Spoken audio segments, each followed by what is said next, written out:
आज हम बात करेंगे जीएसटी की यानी गुड्स एंड सर्विसेज टैक्स की, क्योंकि 1 जुलाई से जीएसटी लागू होने वाला है तो इसके बारे में जानना हमें बहुत जरूरी है। तो आज हम देखेंगे कि क्या है जीएसटी, हमको जीएसटी की क्या जरूरत है, जीएसटी कौन पे करेगा, जीएसटी का क्या इम्पैक्ट होगा, एक बहुत ही अच्छे एग्जाम्पल के साथ इंडिया में किस प्रकार से जीएसटी इंप्लीमेंट होगी। इसके साथ साथ बात करेंगे जीएसटी के रेट्स की। तो आप देख रहे हैं मार्केट माएस्ट्रो, तो आइए देखते हैं।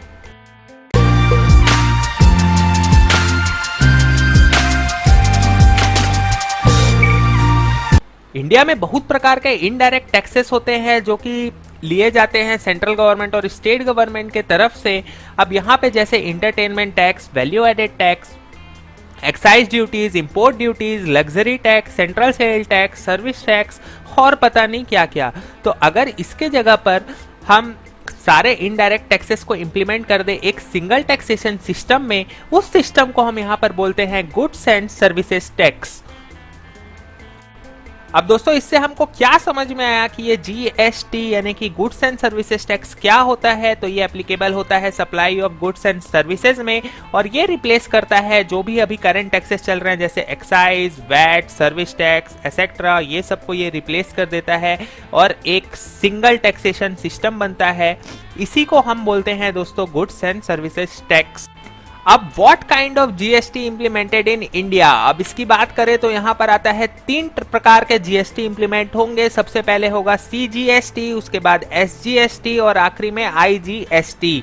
यहाँ पर सीजीएसटी जो है वो कलेक्टेड बाय होगा सेंटर, और जो यहाँ पे एसजीएसटी है वो कलेक्ट होगा बाय स्टेट, और आईजीएसटी यानी कि जो भी इंटर स्टेट सेल्स होंगे।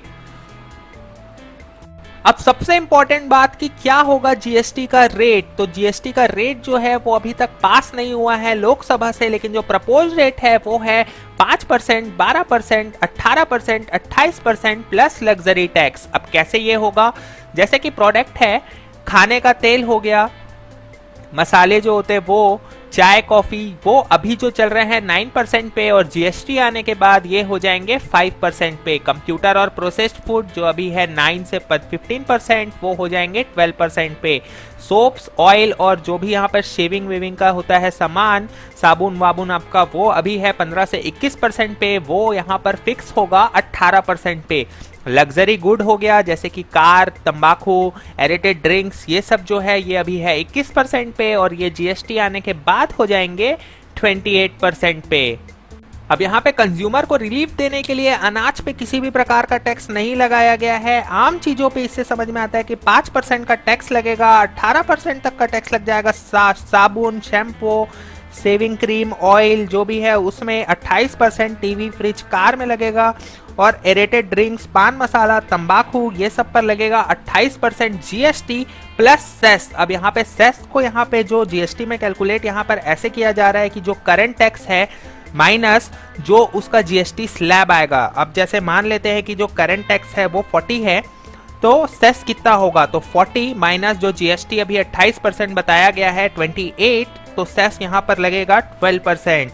तो यानी कि 28% प्लस सेस ये आपका लग जाएगा एडिटेड ड्रिंक्स, पान मसाला, तंबाकू पे, जिससे कि ये हो जाएंगे महंगे। अब दोस्तों जीएसटी आपको कैसे इंपैक्ट करेगा, तो सबसे पहले बात कर ले कि क्या क्या चीजें हैं जो सस्ती होने वाली है। तो जो सस्ती चीजें होने वाली है वो है शैम्पू, चॉकलेट, आपके जो छोटे कार होते हैं वो, डीटीएच, ये सब सामान जो है वो काफी सस्ते होने वाले हैं। इसके साथ साथ क्या किस चीज में दाम बढ़ेगा, वो है लग्जरी कार। अगर आप लग्जरी कार लेने का सोच रहे हो तो जीएसटी आने के बाद वो हो जाएगी महंगी। इसके साथ साथ तंबाकू, एरेटेड ड्रिंक्स, टेक्सटाइल्स, ये सब चीजें हो जाएंगी महंगी। अब दोस्तों ये जीएसटी जो है वो कौन पे करेगा, जैसे कि इनडायरेक्ट टैक्स का अभी रूल है कंज्यूमर को ही यहाँ पर पे करना पड़ता है सारे प्रकार के इनडायरेक्ट टैक्स, वैसे ही जीएसटी भी जो है वो कंज्यूमर को ही पे करना पड़ेगा। इसको और अच्छे से समझने के लिए कि क्यों कंज्यूमर ही पे करता है यहाँ पर जीएसटी, इसको समझने के लिए हमको प्रोसेस ऑफ जो सेल चेन है, जो प्रोसेस होती है सेल्स की, उसको समझना पड़ेगा अच्छे से। अब दोस्तों जैसे कोई भी मटेरियल सेल होता है तो उसका जो प्रोसेस होता है वो क्या होता है, तो सबसे पहले मैन्युफैक्चरर, जो उसका निर्माता रहता है वहां से जाता है मटेरियल होलसेलर के पास, जिसको हम बोलते हैं थोक विक्रेता। उसके बाद जाता है यहाँ पर रिटेलर के पास, जो कि होता है खुदरा, यानी हम इसको बोल सकते हैं फुटकर विक्रेता, जहां से जैसे हम किसी दुकान से सामान ले रहे हैं, जो भी पब्लिक को मिल जाए जहां से, जिस स्टोर से, उसको बोल देते हैं रिटेलर। और रिटेलर के बाद कंज्यूमर, क्योंकि जो हम लेते हैं, तो ये एक चेन होता है, जो प्रोसेस ऑफ सेल चेन होता है। सबसे पहले मैन्युफैक्चरर, उसके बाद आता है होलसेलर, उसके बाद रिटेलर, और उसके बाद फाइनली आता है कंज्यूमर। अब हम देखेंगे कि क्यों जीएसटी कंज्यूमर पे करेगा। मैकेनिज्म ऑफ जीएसटी की बात करते हैं। जीएसटी रेट जो कि लगेगा वो लगेगा मैन्युफैक्चरर पे, होलसेलर पे, रिटेलर पे और कंज्यूमर पे। तो यहाँ पर बात करेंगे कि क्यों कंज्यूमर पे करेगा जीएसटी। तो मैन्युफैक्चर अपना मटेरियल जो है वो बेचेगा होलसेलर को। अब यहाँ पर होलसेलर दो प्रकार से होते हैं, एक तो वो रजिस्टर्ड होता है और या तो वो अनरजिस्टर्ड होता है। अगर उसके पास वहां पे सेल्स टैक्स नंबर है तो वो वहां पर रजिस्टर्ड हो जाता है। इसके साथ साथ अगर उसके अपने स्टेट का सामान है तो वो लोकल फॉर्म एक होता है, और अगर वो अदर स्टेट वाला सामान है तो वहां पर दूसरा फॉर्म होता है इंटर स्टेट, उसको बोलते हैं फॉर्म सी। तो यहाँ पर दो चीज होता है होलसेलर में भी और रिटेलर में भी, या तो वो रजिस्टर्ड होता है या तो वो अनरजिस्टर्ड होता है, या उसके पास दो फॉर्म रहते हैं, लोकल और फॉर्म सी। वैसे ही रिटेलर के पास होता है, या तो वो रजिस्टर्ड रहेगा या तो वो अनरजिस्टर्ड रहेगा। ऐसा ही कंज्यूमर रहता है, या तो वो रजिस्टर्ड रहेगा या तो वो अनरजिस्टर्ड रहेगा। अब यहाँ पे सामान मैन्युफैक्चरर से होलसेलर के पास गया, तो होलसेलर ने सामान लिया। अब मैन्युफैक्चरर उससे पूछेगा कि सेल का टैक्स कहां है। तो होलसेलर क्या करेगा, क्योंकि होलसेलर रजिस्टर्ड रहेगा, क्योंकि होलसेलर यहां पर रजिस्टर्ड रहेगा, तो वो यहां पर लोकल और इंटर स्टेट दो प्रकार से जो भी मटेरियल जैसा होगा उस हिसाब से उसको सेल का टैक्स देने के बजाय वो फॉर्म दे देगा। तो यहां पर मैन्युफैक्चरर के पास यह हो गया कि मैंने रजिस्टर्ड डीलर को सेल किया है, तो वो यहां पर टैक्स के लिए नहीं है, टैक्स नहीं देगा। वैसे ही अब सामान मैन्युफैक्चरर से होलसेलर के पास चला गया। अब होलसेलर के पास से सामान जाएगा रिटेलर के पास। अब रिटेलर भी यहां पर दो प्रकार से होगा, या तो वो रजिस्टर्ड होगा या तो वो अनरजिस्टर्ड होगा। तो रिटेलर भी यहां पर होते हैं रजिस्टर्ड। यहां पर अब यहां पे फिर से दो फॉर्म रहेगा, या तो लोकल उस स्टेट का या तो इंटर स्टेट फॉर्म यानी कि फॉर्म सी। तो अब फिर से यहां पर होलसेलर इस बार रिटेलर से पूछेगा कि सेल का टैक्स कहां है। तो रिटेलर उसको बताएगा हम रजिस्टर्ड हैं, और उसको यहां पर फॉर्म दे देगा, फॉर्म सी। तो वो भी यहां पर टैक्स नहीं दिया। वहां पर जो डीलर हुआ वो रजिस्टर्ड है, मतलब रजिस्टर्ड डीलर को सेल किया गया है। उसके बाद रिटेलर जो कि फाइनल रिटेलर है, उससे सामान जाएगा कंज्यूमर के पास यानी कि आपके पास। तो यहां पर दो ऑप्शन आते हैं फिर से, रजिस्टर्ड और अनरजिस्टर्ड। तो क्या आप रजिस्टर्ड है? तो कोई भी कंज्यूमर रजिस्टर्ड नहीं है, इसीलिए कंज्यूमर को यहां पर देना पड़ता है टैक्स। तो यहां पर हम रजिस्टर्ड नहीं है, तो हम जो है, क्योंकि हम रजिस्टर्ड नहीं है, हम वो टैक्स देंगे रिटेलर को। रिटेलर को हम वो टैक्स देंगे। कंज्यूमर ने रिटेलर को यहां पर टैक्स दिया, और रिटेलर क्या करेगा, उस टैक्स को गवर्नमेंट को पे कर देगा। सीधा सा है, कंज्यूमर ने टैक्स को पे किया रिटेलर को, और रिटेलर ने उस टैक्स को वापस से पे कर दिया गवर्नमेंट को। तो इस प्रकार से जो प्रोसेस है सेल चेन का वो चलता है, और फाइनली आखिर में आके कंज्यूमर को ही टैक्स देना पड़ता है। और ऐसे ही इसी प्रकार से ये जो इनडायरेक्ट चेन है, ये ऐसे ही यहाँ पर जो प्रोसेस ऑफ सेल चेन है वो चलता रहेगा, और जीएसटी में भी ऐसे ही होगा। फाइनली आखिरी में जाके हमको ही टैक्स यहाँ पर, हमको ही जीएसटी यहाँ पर देना पड़ेगा। Finally consumer page GST. हमको यहाँ पर आगे भी, अभी हम जो पे कर रहे हैं, आगे भी हमको ऐसे ही जीएसटी को पे करना पड़ेगा। तो इसीलिए हम जीएसटी यहाँ पर कंज्यूमर जो है वो जीएसटी पे करेगा। अब दोस्तों जीएसटी को समझते हैं एक एग्जाम्पल के साथ कि जीएसटी पे आखिरकार क्या, यहाँ पे जीएसटी से क्या इम्पैक्ट पड़ेगा। तो सबसे पहले कोई भी एक सामान ले लेते हैं, कोई भी एक मटेरियल ले लेते हैं, उसको मान लेते हैं कि उसको बनाने में मैन्युफैक्चरर को 10,000 रुपये लगा। तो बिना जीएसटी के भी 10,000 रुपये लगेगा और जीएसटी के साथ भी 10,000 रुपये लगेगा। अब वहाँ पर उसने वहाँ पर अपनी प्रॉफिट रखी 2000 रुपए की, तो उसने प्रॉफिट रखी अपनी 2000 की। तो यहाँ पर प्रॉफिट हो गई 10,000 बनाने में लगा और 2000 प्रॉफिट में लगा, तो उसकी जो टोटल वैल्यू हुई 10,000 प्लस 2000 वो हो गई 12,000 रुपए। ये जो है उस प्रोडक्ट की फाइनल वैल्यू जो है 12,000। अब लगा टैक्स की बात, तो एक्साइज ड्यूटी 12% की लगी। अब जो बिना जीएसटी की बात करें वहां पर 12,000 का 12% यानी कि 1440 रुपए लगेगा। जीएसटी है तो वहां पर नील, सारे को मिला के सिर्फ एक टैक्स लगेगा। अब यहाँ पर जो टोटल वैल्यू हुई, दोनों को ऐड कर देंगे 12,000 और 340, तो 13,440 आएगा। वही जीएसटी के साथ यहाँ पर सिर्फ 12,000 आएगा। अब इस पर लगता है वैट, वैल्यू एडेड टैक्स 12.5% मान लेते हैं, तो बिना जीएसटी के लगा ये 1680, 13,440 का 12.5%, और यहाँ पर विथ जीएसटी यहाँ पर आएगा नील। अब फाइनल एक जीएसटी लगा देते हैं एक्साइज ड्यूटी और वैट के जगह, तो बिना जीएसटी के यहाँ पर नील, क्योंकि हमने पहले ही उसमें एक्साइज ड्यूटी वैट लगा दिया, और जीएसटी के साथ 12,000 का 18% यानी कि 2160। तो जो फाइनल वैल्यू हुई, अभी सिर्फ मैन्युफैक्चरर से होलसेलर ने लिया है, तो ये जो फाइनल वैल्यू यहां पर हुई वो हुई 15,120 बिना जीएसटी के, और जीएसटी के साथ 14,160 रुपए। अब दोस्तों जब ये सामान होलसेलर के पास गया, तो होलसेलर ने यहां पर ये जो टैक्स है जो आप दिख रहा है वैट जीएसटी, ये दोनों जो टैक्स है और जो फाइनल बिल है वो उसने नहीं दिया। क्यों? मैन्युफैक्चरर ने जब उसको सामान बेचा तो मैन्युफैक्चरर ने उससे पूछा कि सेल का टैक्स कहाँ है, तो उसने कहा कि मैं रजिस्टर्ड हूं, और उसने यहाँ पर मैन्युफैक्चरर को दिया फॉर्म सी या फिर लोकल फॉर्म, जिससे वो टैक्स के लिए लायबल नहीं है, वो टैक्स नहीं देगा। तो उसकी जो प्रोडक्ट की जो वैल्यू होगी होलसेलर की बिना जीएसटी के, ये आपको जो टोटल वैल्यू दिख रहा है वही होगी 13,440 रुपए होगी। उस पे वो प्रॉफिट लेगा अपना 10% का, 20% का, जो उतना मन करेगा, लेकिन वो ये 1680 रुपए पे नहीं करेगा वैट का, और विथ जीएसटी 12,000 होगी, वो जीएसटी 2,160 रुपए पे नहीं करेगा, उसकी जो वैल्यू होगी सिर्फ 12,000 रुपए होगी। तो जब होलसेलर के पास सामान आएगा तो 12,000 रुपए रहेगा जीएसटी का, वो उसमें फिर प्रॉफिट लेगा। जब वो बेचेगा, होलसेलर से आगे जाएगा सामान रिटेलर के पास, तब वो उसमें 10% का प्रॉफिट यहां पर लेगा। तो ये जो टैक्स है 2160 और 1680 वो उसको पे करने के लायबल नहीं है। अब मैन्युफैक्चरर से सामान होलसेलर ने लिया, अब होलसेलर से सामान रिटेलर ने खरीदा, यानी कि जो होलसेलर है वहां सर रिटेलर के पास गया, फिर रिटेलर के पास कंज्यूमर के पास आएगा। तो उसी प्रोडक्ट की हम बात कर लेते हैं जो मैन्युफैक्चरर ने 12,000 रुपए पर यहाँ पर लगाकर बेचा था अपना प्रॉफिट। तो यहाँ पर उसी सामान की यहाँ पर बात करेंगे फिर से जीएसटी के साथ और बिना जीएसटी के साथ।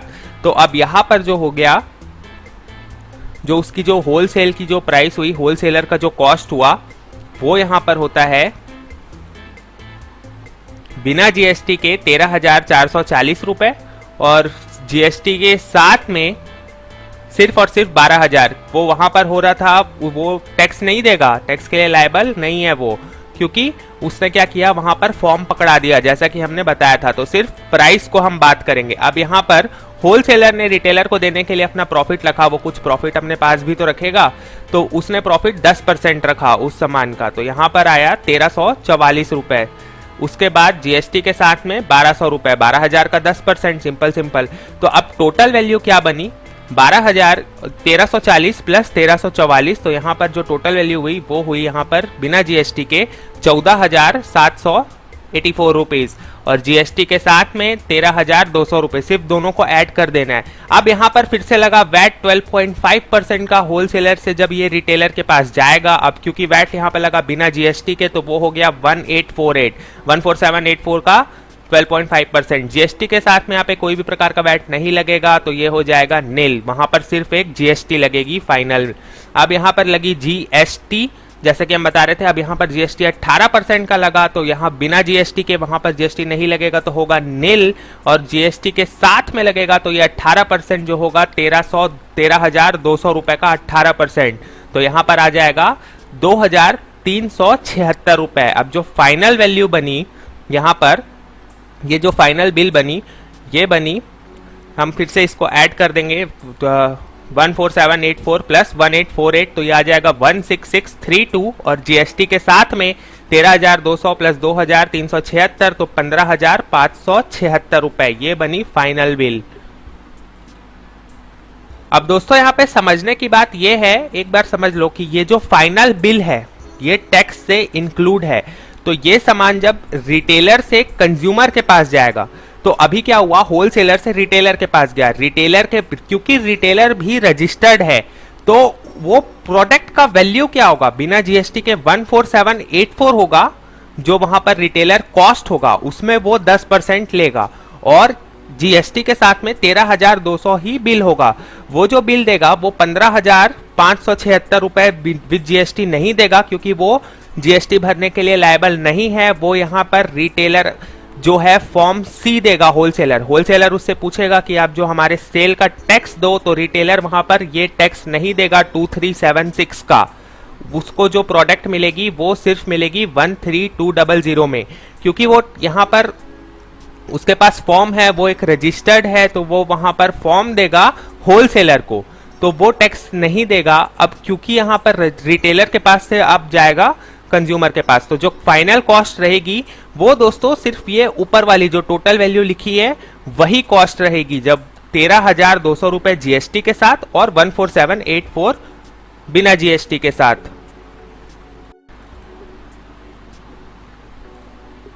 अब दोस्तों सामान आता है फाइनली रिटेलर से कंज्यूमर के पास, यानी कि हमारे पास, यानी छोटे दुकानों से सीधा सामान आएगा हमारे पास। तो हम रजिस्टर्ड नहीं है, तो हम देंगे यहाँ पर फाइनल टैक्स। अब बात कर लेते हैं फिर से बिना जीएसटी से और जीएसटी के साथ, और क्या इंपैक्ट पड़ेगा वो सामान का जो शुरू में था 10,000 रुपए का। अब रिटेलर यहाँ पर बात करें, रिटेलर कॉस्ट, जैसा कि हमने आपको बताया कि वो टैक्स नहीं देगा, तो बिना जीएसटी के साथ जो उसका जो कॉस्ट बनेगा वो बनेगा यहां पर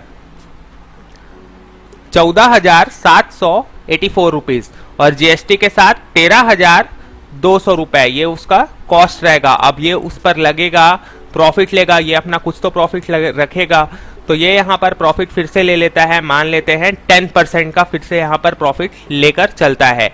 तो 14784 का 10% यहां पर आ जाएगा 1478। इसके साथ साथ 13,200 का 10% आ जाएगा 1,320 रुपए। अब जो फाइनल वैल्यू बनी, तो हम दोनों को ऐड कर देंगे बिना जीएसटी के, 14784 प्लस 147,8, तो ये दोनों को ऐड करने से जो आएगा वो आएगा 16262, और जीएसटी के साथ में दोनों को ऐड करने से आएगा 132000, 1320 को ऐड करने से 14520। अब यहाँ पर फिर से लगेगा वैट, वो लगेगा 12.5% का, तो बिना जीएसटी के वैट अगर 12.5% लगा तो आया 2032, 16262 का 12.5% 2032 आया। और यहाँ पे जीएसटी के साथ में किसी भी प्रकार का वैट नहीं लगेगा, सारे इनडायरेक्ट टैक्सेस को हटा के सिर्फ एक जीएसटी लगेगा। अब यहाँ पर जो जीएसटी लगा वो लगा 18%, हमने शुरू से मान के चला है, एज्यूम किया है कि जीएसटी 18% लगेगा। तो यहाँ पर जीएसटी क्योंकि विदाउट जीएसटी है, तो यहाँ पर वैट लग चुका है, तो जीएसटी नील लगेगा, और 18% 14520 का लगेगा, तो ये आएगा 2613। अब जो फाइनल बिल बनी जो हमको देनी पड़ेगी, अब देखो दोस्तों जीएसटी से क्या इंपैक्ट आया। अब आप जो सामान लोगे, अभी जो आप सामान ले रहे हो 10,000 रुपए का सामान, पूरे प्रोसेस ऑफ सेल से गुजरने के बाद वो लग रहा है 18,294 रुपए का, और अब आपको सिर्फ देना पड़ेगा 1733 रुपीज। तो यही इफेक्ट आ रहा है जीएसटी और बिना जीएसटी के। 10,000 का सामान आप पहले ले रहे थे 18,294 रुपए में, और अब आप ले रहे हो 17,133 रुपए में। तो इससे जो डिफरेंस आ रहा है वो लगभग 1,000 रुपए का आपको फायदा आ रहा है। ये पूरे जो सेल चेन है, सबसे पहले मैन्युफैक्चरर, फिर उसके बाद होलसेलर, फिर रिटेलर, फिर कंज्यूमर, यहां तक पहुंचते पहुंचते 10,000 का सामान पहले आप ले रहे थे 18,000 में, अब आप वो सामान लोगे 17,000 में। तो आपको यहाँ पर फायदा होगा इस जीएसटी आने से। तो ये था दोस्तों एक एग्जांपल जीएसटी को अच्छे से समझने के लिए कि जीएसटी का इम्पैक्ट कैसे पड़ेगा जब भी आप कोई सामान यहाँ पे कोई भी चीज परचेस करोगे। तो अब दोस्तों जीएसटी से क्या बेनिफिट होगा, तो सबसे पहले तो जो टैक्स स्ट्रक्चर है जो अभी काफी कॉम्प्लेक्स है वो काफी सिंपल और लीन बन जाएगा। इसके साथ साथ अगर लंबे समय की बात करें तो जो टैक्स बर्डन है वो कम होगा। इससे हो सकता है कि जो प्राइसेस हो वो बाद में जाके काफी समय बाद में जाके कम हो जाए कंज्यूमर्स के लिए। इसके साथ साथ जो सप्लायर्स होते हैं, जो हमने चेन की बात करी थी, मैन्युफैक्चरर, होलसेलर, रिटेलर, ये सब जो है जीएसटी कवर करेंगे। इनको कवर करने में आसानी होगी तो उनको अपना बिजनेस करने में काफी आसानी होगी और इससे जो है एक फेयर प्राइस मिल जाएगा कंज्यूमर को। इसके साथ साथ ये जो है ट्रांसपेरेंसी लाएगा जीएसटी जो है। और आखिरी में ये जो जीएसटी का जो बेनिफिट होगा, जो टैक्स डिपार्टमेंट है इनके ऊपर से भी बर्डन हटेगा और जो टैक्स डिपार्टमेंट है वो हो सकता है कि कम हो जाए, जिससे कि जो करप्शन है जो काफी बढ़ रहा है वो यहाँ पर कम होगा। अब दोस्तों जीएसटी के कुछ डिसएडवांटेजेस की बात कर लेते हैं। तो सबसे पहला डिसएडवांटेज आता है कि हायर टैक्स बर्डन बढ़ेगा मैन्युफैक्चरिंग एसएमई पे, यानी कि जो स्मॉल बिजनेसेस हैं मैन्युफैक्चरिंग सेक्टर पे, उनको यहाँ पर जो है टैक्स का बर्डन वो पड़ेगा। इसके साथ साथ जो बिजनेस सॉफ्टवेयर है वो बदलना पड़ेगा। बहुत सारे बिजनेसेस में यहाँ पर जो अकाउंटिंग सॉफ्टवेयर होता है और जो फाइलिंग टैक्स रिटर्न का सॉफ्टवेयर होता है वो सबको यहाँ पर चेंज करना पड़ेगा। इसके साथ साथ जो टैक्स है वो जो इंक्रीज हुआ है वो हो सकता है उससे जो प्राइसेस है वो इंक्रीज हो जाए। काफी सारे सामानों पर यहाँ पर या तो लो टैक्स लगता है या तो नील टैक्स लगता है, लेकिन क्योंकि जीएसटी ने सिर्फ 4 प्रपोज टैक्स रेट बताया है, 5, 12, 18, 28, तो उससे हो सकता है कि जो पैसा जो प्राइस है वो इंक्रीज यहाँ पर हो जाए। जो चेंज होता है वो चेंज इतना आसान नहीं रहता है जो हमको अभी चेंज करना पड़ेगा। दूसरे कंट्रीज ने भी यहाँ पे जीएसटी को इम्प्लीमेंट किया है और हो सकता है कि इंडिया में जीएसटी के बाद जो इन्फ्लेशन है और जो सामान के दाम है वो बढ़ जाएं। तो ये ट्रांजिशन पीरियड में शुरू में, लेकिन जो इसका लॉन्ग टर्म इम्पैक्ट है वो काफ़ी अच्छा रहेगा।